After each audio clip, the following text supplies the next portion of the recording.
Ready start. पिण्याच्या पाण्यापासून कोणतेही गाव वंचित ठेवायचे नाही असा निर्धार असल्याचा निर्वाळा महाराष्ट्राचे मुख्यमंत्री यांनी आज दिला. परिच्छेद.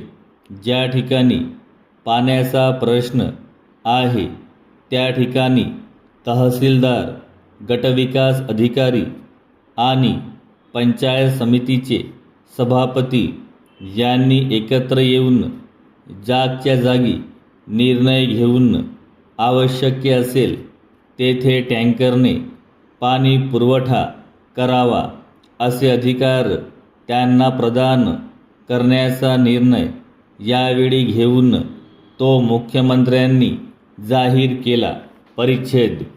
पंचायत समितीच्या सभापतींनी संबंधित अधिकाऱ्यांशी समन्वय साधून किमान 20 भूमिगत बंधाऱ्यांची जागा निवडावी आणि त्या ठिकाणी त्वरित कामे सुरू करावीत असेही आदेश मुख्यमंत्र्यांनी यावेळी दिले.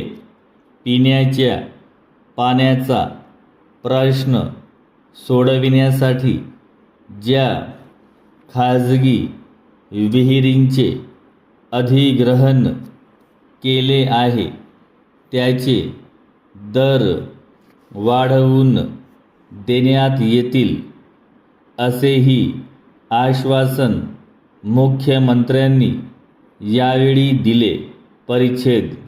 बैठकीत सदस्यांच्या सूचनांचा परामर्श घेऊन अनेक प्रश्नांचा निवाडा जागेवरच करून टंचाईच्या संदर्भात अनेक निर्णय घोषित केले. तसेच रोजगार हमी योजनेअंतर्गत रस्त्याची जी कामे घ्यावयाची आहेत ती अधिकृत दानपत्र मिळाल्याशिवाय ही कामे घेता येणार नाहीत.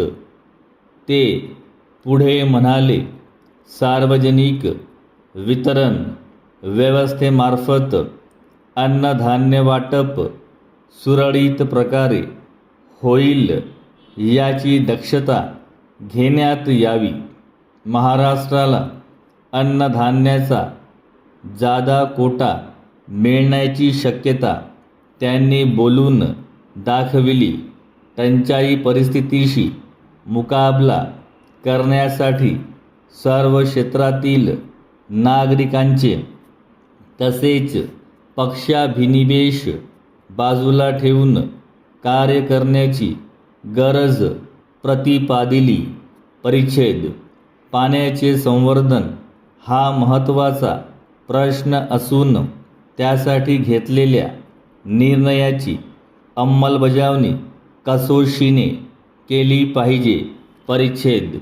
टंचाईच्या मुकाबल्यासाठी आणि लोकांचे प्रश्न सोडविण्यासाठी सर्वांच्या सहकाराची अपेक्षा बाळगून सहकार्याची विनंती केली. परिच्छेद. या बैठकीस विरोधी पक्षनेते, महसूल मंत्री, जिल्ह्याचे पालकमंत्री तसेच अनेक लोकप्रतिनिधी व संबंधित खात्याचे शासकीय अधिकारी उपस्थित होते.